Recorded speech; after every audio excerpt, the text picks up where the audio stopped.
ប៉ុន្តែគួរឲ្យស្ដាយណាស់ចាក់ចេញពីនិកាយយិនធានហើយចង់ស្វែងរកស្រីស្អាតរួមដំណើរជាមួយគឺមិនងាយស្រួលនោះទេនឹកឃើញអ្វីមែនទេ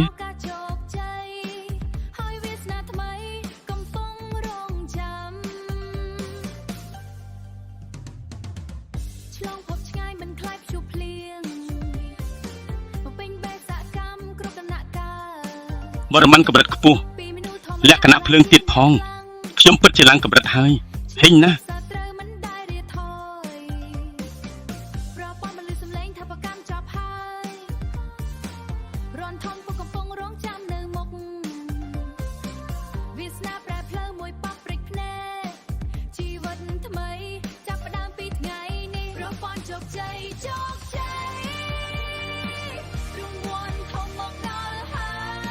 ធ្លាក់ចុះពីកន្លែងខ្ពស់បែបនេះតែមិនមានរបួសសំបីបន្តិចម្ចាស់ស្ត្រីនេះពិតជាកម្ពស់ពូកែខាងគុណនិយមដែលរកបានតែម្នាក់គត់ក្នុងចំណោមមនុស្ស10000នាក់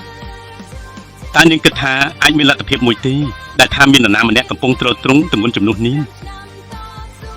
សឹងថៃម្នាក់នេះលោកមិនអីទេមែនទេ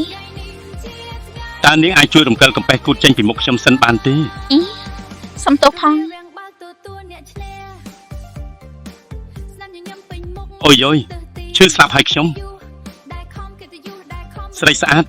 បើជិះដើរហោះមិនប្រុងប្រយ័ត្នទេសាច់ញាតិនឹងត្រូវបង្ហូរទឹកភ្នែកដឹងទេ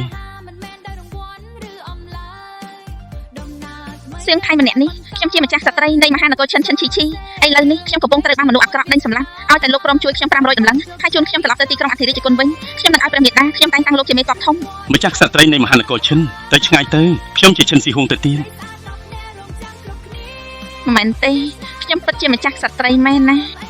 រកឃើញបុត្រីនៃវាសនានេះមានលក្ខណៈសម្បត្តិជាមហាអធិរាជណែនាំឲ្យម្ចាស់ប្រព័ន្ធចង់សម្ព័ន្ធភាពជាបងប្អូនភ្លាមបុត្រីនៃវាសនាស្រីតូចនាងរត់មិនរួចពីបាតដៃរបស់លោកម្ចាស់វ័យក្មេងនេះទេឆាវជីនឡុងកូនប្រុសច្បងរបស់មេទ័ពការពារទីក្រុងស៊ីហ្វាំងមុនពេលខ្ញុំឆ្លងភពមកម្ចាស់រាងកាយចាស់នេះត្រូវបានវាធ្វើបាបបន្តិចដងទេខ្ញុំប្រាប់ពួកឯងចោះកុំចេះតែហ៊ានណាខ្ញុំជាម្ចាស់ស្ត្រីនៃមហានគរឈិនលោកម្នាក់នេះគឺមេទ័ពធំដែលព្រះមេតាខ្ញុំបញ្ជូនមកការពារខ្ញុំគាត់ខ្លាំងពូកែណាស់ណាបើពួកឯងមិនចង់ស្លាប់ទេបញ្ញាប់ថយចេញទៅលីនហ្វាន់មេទ័ពធំហាហាហាឯងនៅសើចទៀតពេលមេទ័ពធំខឹងគឺចូលចិត្តវាយមនុស្សណាស់ណាអូហូលីនហ្វានដែលជាជនឥតប្រយោជន៍ល្បីឈ្មោះទូទាំងទីក្រុងស៊ីហ្វាំងរបស់យើងក៏មានឱកាសឡើងកូដខ្លាយជាមេទ័ពធំដែរតើលីនហ្វានឯងពូកែវៃណាស់មែនទេមកវាយខ្ញុំមកឯងវាយខ្ញុំមើលលីនហ្វានឯងពិតជាហ៊ានវាយខ្ញុំមែនផងអ្នកទាំងអស់គ្នាបានឮហើយណាគឺគេជាអ្នកប្រាប់ឲ្យខ្ញុំវាយសំណាប្លែកបែបនេះមួយជីវិតខ្ញុំមិនដែលធ្លាប់បានឮសោះអាចឆ្លើយឥតប្រយោជន៍ដូចជាឯងក៏ចង់ធ្វើជាវីរៈបរិសុទ្ធជួយសង្គ្រោះស្រីស្អាតដែរខុសហើយខ្ញុំគ្រាន់តែមើលមុខឯងបញ្ចូលភ្នែកតែប៉ុណ្ណោះចង្រៃយៈនាំគ្នាឡំពាត់វាទៅវាយវាលំមុំតែគិតបញ្ជាចាស់ជាមួយពួកឯងហើយវាយគ្នាហើយ